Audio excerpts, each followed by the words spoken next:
Mel 2204, your pageant blogger host. Subscribe. Pilipinas, she is ready to slay the Miss Universe stage. Good day pageant lovers, puspusa na ang paghahanda ni Miss Universe Philippines Iloilo City, Alexi May Brooks. Ito ay para sa kanyang laban sa Miss Universe Philippines 2024 competition. Malaki ang tsansa ng kandidata na makapasok at maiuwi ang korona ng kompetisyon dahil sa kanyang ganda, tindig, talento, advokasya at determinasyon upang makuha ang korona ng Miss Universe Philippines.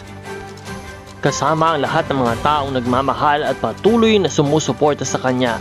Positibo si Alexi May Brooks na talagang malalampasan ang lahat ng mga challenges dito sa kompetisyon. Kung isa ka sa mga supporters ni Miss Universe Philippines Iloilo City, Alexi May Brooks, i-comment ang iyong pagsuporta at huwag kalimutan na patuloy na sumubaybay sa channel na ito para sa iba pang mga updates. Maraming salamat sa iyong pag-subscribe.